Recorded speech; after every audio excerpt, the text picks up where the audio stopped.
Welcome to Games from Folktales, a podcast that mixes historical research and in tabletop role-playing settings. I'm your host, Timothy Ferguson. This week, one of our Man episodes. This is the Buggane of the Broken Church, or St Trinians. A Buggane's an ogre, and statistics for the ogre will be given on the blog that accompanies this podcast. The following recording comes from the book by Sophia Morrison and was released into the public domain through LibriVox. Thanks to all the LibriVoxers. I'll pop up at the end with a few very strange plot hooks. The Buggane of St Trinians. Recording by Kurt from Tucson, Arizona. A long time ago there came some monks to the broad, rough meadow, which is between dark Greba Mountain and the high road, and they chose a nice place and set up a church to St Trinian on it. But they reckoned without the power of the Buggane, who had his haunt in the mountain. The Buggane was mighty angry, and he said to himself, "I'll have no peace night or day with their jingling bells if I let them finish the building." And as he had nothing else to do, he took it into his head to amuse himself by tossing off the roof. So when the roof of the church was first put on, there was heard that very night a dreadful sound in it. And when the people of Greba got up early next morning, they found their church roofless, and planks and broken beams all around the place. After a time, and with great effort, the roof was put on again. But when it was on, a great storm arose in the night, and it was blown down from the walls exactly as had happened before. This fall put fear in the people, for they were sure now that it was the evil, destructive Buggane himself that was doing the mischief. But though they were terrified, they resolved to make one more attempt, and the third roof was nearly finished. Now there was a brave little tailor living about a mile from Greba, and because he had not too much worldly gear, he made a wager that when the new roof was on, he would not only spend the first night in the church, but also make a pair of breeches there. The wager was taken up eagerly, as they hoped that if the roof was one night up, it would be left on. So Timothy, that was the name of the little tailor, went to the church on the very first evening after the new roof had been put on. He started just when the shadow was beginning to get gray by the hedges. He took with him cloth, needle, and thread, thimble and scissors. He entered the church boldly, lit a couple of big candles, and looked all over the building to see that everything was right. Then he locked the door so that there was no way to get in. He cut out the cloth, and seating himself cross-legged in the chancel, he put on his thimble and set to work at the breeches. He paid no heed to the darkness of the lonely church at dead of night, but with long thread and needle he bent low over his work, his fingers moving backwards and forwards rapidly, casting strange, beckoning shadows on the walls. The breeches had got to be finished, or he would lose his wager, so he stitched away as fast as he could, thinking about the good money the people would have to give him. The wind was beginning to rise, and trees scutched their arms against the windows. The tailor looked cautiously up and down and round about. Nothing strange came in sight, and he took courage. Then he threaded his needle and began his work again. He gave another sharp glance around, but saw nothing at all except the glimmer of the place near the candles, an empty, deep darkness away beyond them. So his courage rose high, and he said to himself, "It's all foolishness that's at the people about the Buggane, for after all the like isn't in." But at that very minute the ground heaved up under him, and rumbling sounds came up from below. The sounds grew louder underneath, and Timothy glanced quickly up. All of a sudden a great big head broke a hole through the pavement just before him, and came slowly rising up through the hole. It was covered with a mane of coarse black hair. It had eyes like torches and glittering sharp tusks. And when the head had risen above the pavement, the fiery eyes glared fiercely at Tim. The big ugly red mouth opened wide, and a dreadful voice said, "Thou rascal, what business hast thou here?" Tim paid no heed. but worked harder still, for he knew he had no time to lose. "Dost thou see this big head of mine?" yelled the Buggane. I see," replied Tim mockingly. Up came a big, broad pair of shoulders, then a thick arm shot out, and a great fist shook in the tailor's face. "Dost thou see my long arms?" roared the voice.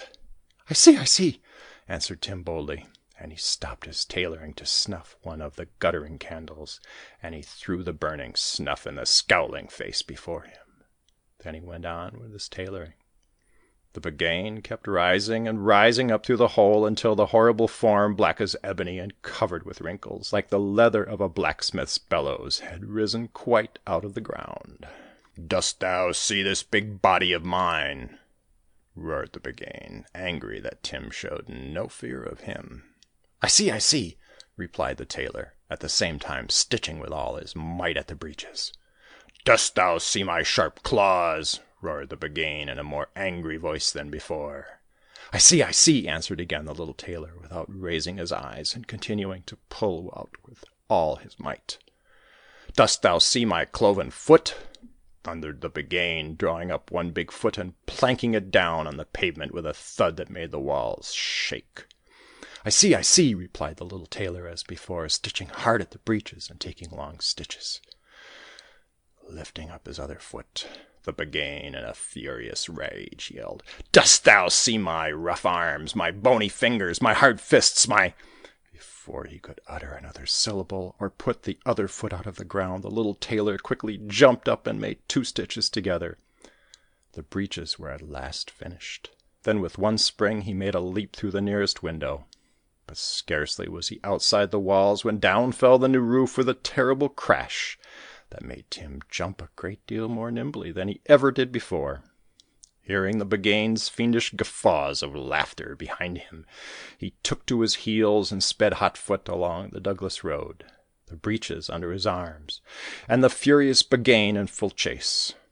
The tailor made for Moraun Church, only a little distance away, and knew he would be safe if he could only reach the churchyard. He ran faster still, he reached the wall, he leaped over it like a hunted hare, and fell weary and spent upon the grass, under the shadow of the church, where the Buggane had not power to follow.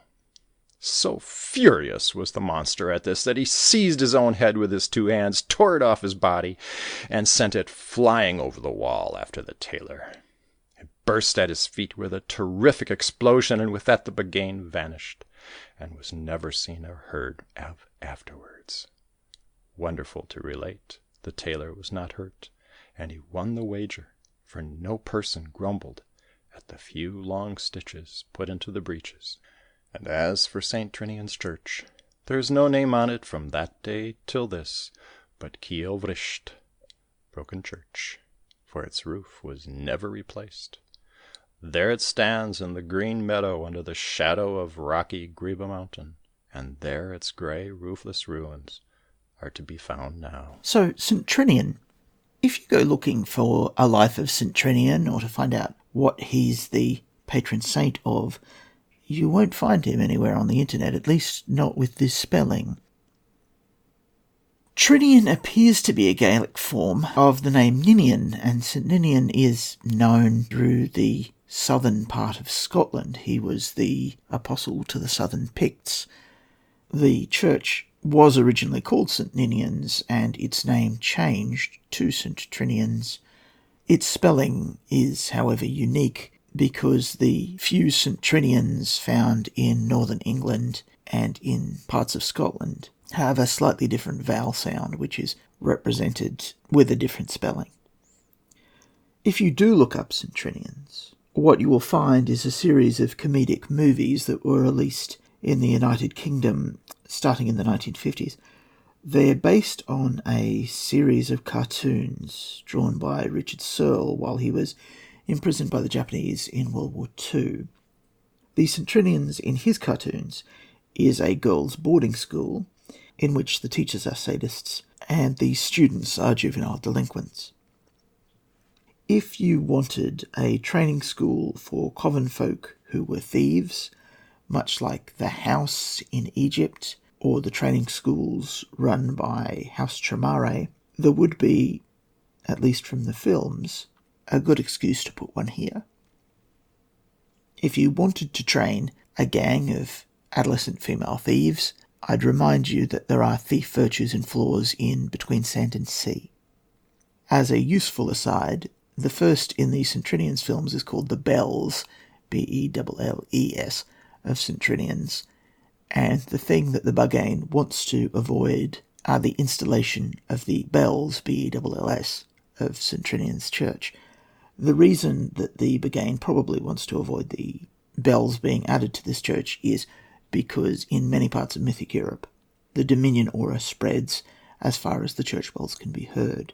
So by preventing the installation of the church bells, it is guarding the fairy aura found around its home.